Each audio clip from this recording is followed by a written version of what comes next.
ओम शांति। 2 जुलाई की बाबा की मुरली। मीठे बच्चे, तुम यहाँ याद में रहकर पाप दग्ध करने के लिए आए हो, इसलिए बुद्धि योग निष्फल न जाए, इस बात का पूरा ध्यान रखना है। प्रश्न, कौन सा सूक्ष्म विकार भी अंत में मुसीबत खड़ी कर देता है? उत्तर, अगर सूक्ष्म में भी हवच अर्थात लालच का विकार है, कोई चीज हवच के कारण इकट्ठी करके अपने पास जमा करके रख दी, तो वही अंत में मुसीबत के रूप में याद आती है।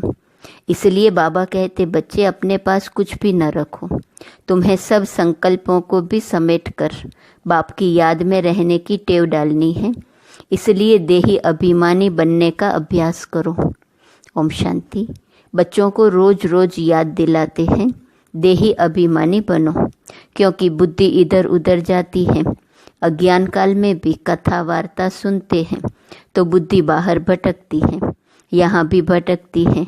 इसलिए रोज रोज कहते हैं देही अभिमानी बनो। वह तो कहेंगे हम जो सुनाते हैं उस पर ध्यान दो, धारण करो।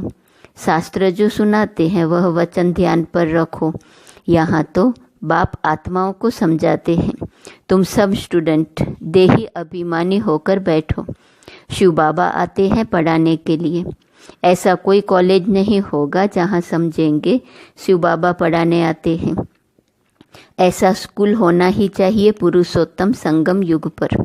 स्टूडेंट बैठे हैं और यह भी समझते हैं परमपिता परमात्मा आते हैं हमको पढ़ाने, शिव बाबा आते हैं हमको पढ़ाने। पहली पहली बात समझाते हैं, तुमको पावन बनना है तो मामेकम याद करो, परंतु माया घड़ी घड़ी बुला देती है, इसलिए बाप खबरदार करते हैं। कोई को समझाना है तो भी पहली पहली बात समझाओ कि भगवान कौन है। भगवान जो पतित पावन दुख हरता सुख करता है वह कहाँ है? उनको याद तो सब करते हैं। जब कोई आफतें आती हैं कहते हैं हे भगवान रहम करो। किसको बचाना होता है तो भी कहते हैं हे भगवान, ओ गॉड, हमको दुख से लिबरेट करो। दुख तो सबको है, यह तो पक्का मालूम है। सतयुग को सुखधाम कहा जाता है, कलयुग को दुखधाम कहा जाता है। यह बच्चे जानते हैं, फिर भी माया भुला देती है। यह याद में बिठाने की रस्म भी ड्रामा में है, क्योंकि बहुत हैं जो सारा दिन याद नहीं करते हैं, 1 मिनट भी याद नहीं करते हैं, फिर याद दिलाने के लिए यहाँ बिठाते हैं। याद करने की युक्ति बताते हैं तो पक्का हो जाए। बाप की याद से ही हमको सतो प्रधान बनना है। सतो प्रधान बनने की बाप ने फर्स्ट क्लास रियल युक्ति बताई है। पतित पावन तो एक ही है, वह आकर युक्ति बताते हैं। यहाँ तुम बच्चे शांति में तब बैठते हो जबकि बाप के साथ योग है। अगर बुद्धि का योग यहाँ वहाँ गया तो शांत में नहीं है, गोया अशांत है। जितना समय यहाँ वहाँ बुद्धि योग गया वह निष्फल हुआ, क्योंकि पाप तो कटते नहीं। दुनिया यह नहीं जानती कि पाप कैसे कटते हैं। यह बड़ी महीन बातें हैं। बाप ने कहा है मेरी याद में बैठो, तो जब तक याद की तार जुटी हुई है उतना समय सफलता है। जरा भी बुद्धि इधर उधर गई तो वह टाइम वेस्ट हुआ, निष्फल हुआ। बाप का डायरेक्शन है ना कि बच्चे मुझे याद करो। अगर याद नहीं किया तो निष्फल हुआ। इससे क्या होगा? तुम जल्दी सतो प्रधान नहीं बनेंगे, फिर तो आदत पड़ जाएंगी। यह होता रहेगा। आत्मा इस जन्म के पाप तो जानती है। भल कोई कहते हैं हमको याद नहीं है, परंतु बाबा कहते हैं 3-4 वर्ष से लेकर सब बातें याद रहती हैं। शुरू में इतने पाप नहीं होते हैं जितने बाद में होते हैं। दिन प्रतिदिन क्रिमिनल आई होती जाती है। त्रेता में 2 कला कम होती है। चंद्रमा की 2 कला कितने में कम होती है? धीरे धीरे कम होती जाती है। फिर 16 कला संपूर्ण भी चंद्रमा को कहा जाता है, सूर्य को नहीं कहते। चंद्रमा की है 1 मास की बात, यह फिर है कल्प की बात। दिन प्रतिदिन नीचे उतरते जाते हैं, फिर याद की यात्रा से ऊपर चढ़ सकते हैं। फिर तो दरकार नहीं जो हम याद करें और ऊपर चढ़े। सतयुग के बाद फिर उतरना है। सतयुग में भी याद करें तो नीचे उतरे ही नहीं। ड्रामा अनुसार उतरना ही है तो याद ही नहीं करते हैं। उतरना भी जरूर है। फिर याद करने का उपाय बाप ही बतलाते हैं, क्योंकि ऊपर जाना है।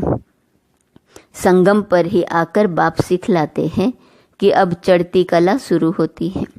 हमको फिर अपने सुख धाम में जाना है। बाप कहते हैं अब सुख धाम में जाना है तो मुझे याद करो। याद से तुम्हारी आत्मा सतो प्रधान बन जाएगी। तुम दुनिया से निराले हो। वैकुंठ दुनिया से बिल्कुल न्यारा है। वैकुंठ था, अब नहीं है। कल्प की आयु लंबी कर देने के कारण भूल गए हैं। अभी तुम बच्चों को तो वैकुंठ बहुत नज़दीक दिखाई देता है। बाकी थोड़ा टाइम है। याद की यात्रा में ही कमी है, इसलिए समझते हैं अभी टाइम है। याद की यात्रा जितनी होनी चाहिए उतनी नहीं है। तुम पैगाम पहुंचाते हो। ड्रामा के प्लान अनुसार कोई को पैगाम नहीं देते हैं तो गोया सर्विस नहीं करते हैं। सारी दुनिया में पैगाम तो पहुंचाना है कि बाप कहते हैं मामेकम याद करो। गीता पढ़ने वाले जानते हैं एक ही गीता शास्त्र है जिसमें यह महावाक्य है, परंतु उसमें श्री कृष्ण भगवानुवाच लिख दिया है तो याद किसको करें। भल शिव की भक्ति करते हैं परंतु यथार्थ ज्ञान नहीं जो श्रीमत पर चले। इस समय तुमको मिलती है ईश्वरीय मत, इनके पहले थी मानव मत। दोनों में रात दिन का फर्क है। मानव मत कहती है ईश्वर सर्वव्यापी है, ईश्वर की मत कहती है नहीं। बाप कहते हैं मैं आया हूँ स्वर्ग की स्थापना करने, तो जरूर यह नर्क है। यहाँ 5 विकार सब में प्रवेश है। विकारी दुनिया है तब तो मैं आता हूँ निर्विकारी बनाने के लिए। जो ईश्वर के बच्चे बने उनके पास विकार तो हो नहीं सकते। रावण का चित्र 10 शीश वाला दिखाते हैं। कभी कोई कह न सके कि रावण की सृष्टि निर्विकारी है। तुम जानते हो अभी रावण राज्य है, सभी में 5 विकार हैं। सतयुग में है राम राज्य, कोई भी विकार नहीं। इस समय मनुष्य कितने दुखी हैं, शरीर को कितने दुख लगते हैं। यह है दुखधाम। सुखधाम में तो शारीरिक दुख भी नहीं होते हैं। यहाँ तो कितनी हॉस्पिटल भरी हुई है। इनको स्वर्ग कहना भी बड़ी भूल है। तो समझकर औरों को समझाना है। वह पढ़ाई कोई को समझाने के लिए नहीं है। इम्तिहान पास किया और नौकरी पर चढ़ा। यहाँ तो तुमको सबको पैगाम देना है। सिर्फ एक बाप थोड़े ही देंगे। जो बहुत होशियार हैं उनको टीचर कहा जाता है, कम होशियार हैं तो उनको स्टूडेंट कहा जाता है। तुम्हें सबको पैगाम देना है। पूछना है भगवान को जानते हो? वह तो बाप है सबका। तो मूल बात है बाप का परिचय देना, क्योंकि कोई जानते नहीं है। ऊंचते ऊंच बाप है। सारे विश्व को पावन बनाने वाला है। सारा विश्व पावन था जिसमें भारत ही था। और कोई धर्म वाला कह न सके कि हम नई दुनिया में आए हैं। वह तो समझते हैं हमारे इससे आगे कोई होकर गए हैं। क्राइस्ट भी जरूर कोई में आएगा, उनके आगे जरूर कोई थे। बाप बैठ समझाते हैं मैं इस ब्रह्मा तन में प्रवेश करता हूँ। यह भी कोई मानते नहीं कि ब्रह्मा के तन में आते हैं। अरे ब्राह्मण तो चाहिए जरूर। ब्राह्मण कहाँ से आएंगे? जरूर ब्रह्मा से ही तो आएंगे ना। अच्छा, ब्रह्मा का बाप कभी सुना? वह है ग्रेट ग्रेट ग्रैंडफादर। उनका साकार फादर कोई नहीं। ब्रह्मा का साकार बाप कौन, कोई बता ना सके। ब्रह्मा तो गाया हुआ है, प्रजापिता भी है। जैसे निराकार शिव बाबा कहते हैं, उनका बाप बताओ। फिर साकार प्रजापिता ब्रह्मा का बाप बताओ। शिव बाबा तो एडॉप्ट किया हुआ नहीं है, यह एडॉप्ट किया हुआ है। कहेंगे इनको शिव बाबा ने एडॉप्ट किया। विष्णु को शिव बाबा ने एडॉप्ट किया है, ऐसा नहीं कहेंगे। यह तो तुम जानते हो, ब्रह्मा सो विष्णु बनते हैं, एडॉप्ट तो हुआ नहीं। शंकर के लिए भी बताया है, उनका कोई पार्ट है नहीं। ब्रह्मा सो विष्णु, विष्णु सो ब्रह्मा, यह 84 का चक्र है। शंकर फिर कहाँ से आया? उनकी रचना कहाँ है? बाप की तो रचना है, वह सब आत्माओं का बाप है। और ब्रह्मा की रचना है सब मनुष्य। शंकर की रचना कहाँ है? शंकर से कोई मनुष्य दुनिया नहीं रची जाती। बाप आकर यह सब बातें समझाते हैं, फिर भी बच्चे घड़ी घड़ी भूल जाते हैं। हर एक की बुद्धि नंबरवार है ना। जितनी बुद्धि उतनी टीचर की पढ़ाई धारण कर सकते हैं।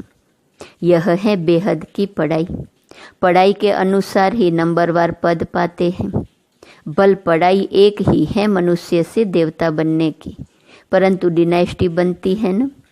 यह भी बुद्धि में आना चाहिए कि हम कौन सा पद पाएंगे। राजा बनना तो मेहनत का काम है। राजाओं के पास दास दासियां भी चाहिए। दास दासियां कौन बनते हैं यह भी तुम समझ सकते हो। नंबरवार पुरुषार्थ अनुसार हर एक को दासियां मिलती होंगी। तो ऐसा नहीं पढ़ना चाहिए जो जन्म जन्मांतर दास दासी बने। पुरुषार्थ करना है ऊंच बनने का। तो सच्ची शांति बाप की याद में है। जरा भी बुद्धि इधर उधर गई तो टाइम वेस्ट होगा, कमाई कम होगी, सतो प्रधान बन नहीं सकेंगे। यह भी समझाया है कि हाथों से काम करते हो, दिल से बाप को याद करो।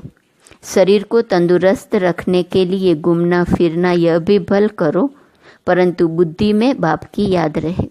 अगर साथ में कोई हो तो जरमुई जगमुई नहीं करनी है। यह तो हर एक की दिल गवाही देती है। बाबा समझा देते हैं ऐसी अवस्था में चक्कर लगाओ। पादरी लोग जाते हैं एकदम शांत में। तुम लोग ज्ञान की बातें सारा समय तो नहीं करेंगे। फिर जबान को शांत में लाकर शिव बाबा की याद में रेस करनी चाहिए।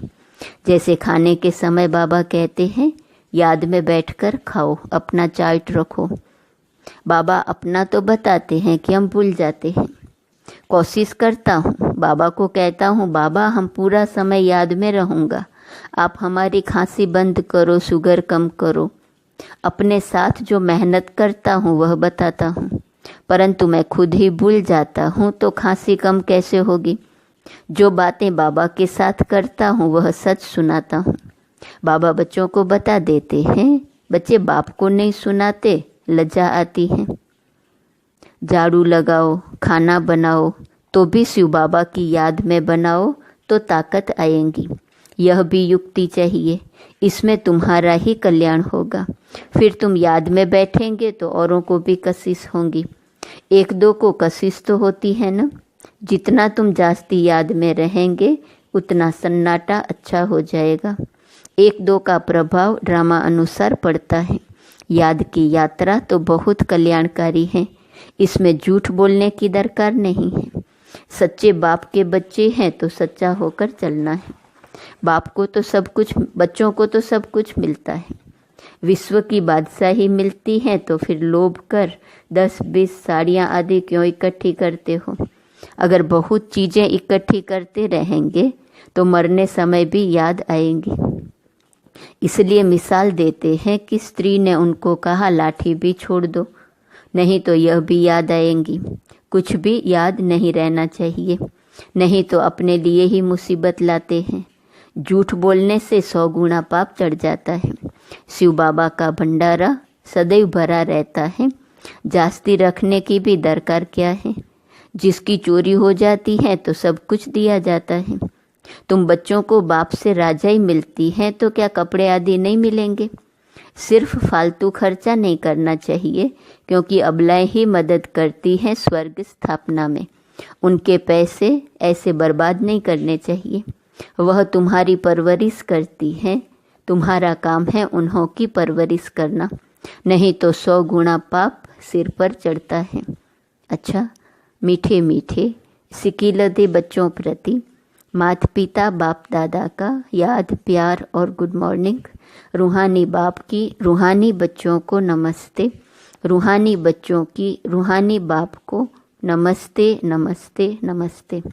धारणा के लिए मुख्य सार, पहली पॉइंट, बाप की याद में बैठते समय जरा भी बुद्धि इधर उधर नहीं भटकनी चाहिए। सदा कमाई जमा होती रहे, याद ऐसी हो जो सन्नाटा हो जाए। दूसरी पॉइंट, शरीर को तंदुरुस्त रखने के लिए घूमने फिरने जाते हो तो आपस में जरमुई जगमुई अर्थात परचिंतन नहीं करना है। जबान को शांत में रख बाप को याद करने की रेस करनी है। भोजन भी बाप की याद में खाना है। वरदान, निश्चय बुद्धि बन, कमजोर संकल्पों की जाल को समाप्त करने वाले सफलता संपन्न भव। अभी तक मेजॉरिटी बच्चे कमजोर संकल्पों को स्वयं ही इमर्ज करते हैं। सोचते हैं पता नहीं होगा या नहीं होगा, क्या होगा। यह कमजोर संकल्प ही दीवार बन जाते हैं और सफलता उस दीवार के अंदर छिप जाती है। माया कमजोर संकल्पों की जाल बिछा देती है, उसी जाल में फंस जाते हैं। इसलिए मैं निश्चय बुद्धि विजयी हूँ। सफलता मेरा जन्मसिद्ध अधिकार है। इस स्मृति से कमजोर संकल्पों को समाप्त करो। स्लोगन तीसरा, ज्वालामुखी नेत्र खुला रहे तो माया शक्तिहीन बन जाएंगी। आज का स्वमान है, मैं बेगमपुर का बादशाह हूँ। अव्यक्त इशारे की पॉइंट है 2 जुलाई। कोई गाली दे, झूठा इल्ज़ाम लगाए, लेकिन आपको क्रोध न आए। अपकारी के ऊपर उपकार करना, यही आप ब्राह्मणों का धर्म है। वह गाली दे, आप गले लगाओ, यही है कमाल। इसको कहा जाता है परिवर्तन। गले लगाने वाले को गले लगाना यह कोई बड़ी बात नहीं, लेकिन निंदा करने वाले को सच्चा मित्र मन से मानो, तब कहेंगे उपकार करने वाले। ओम शांति।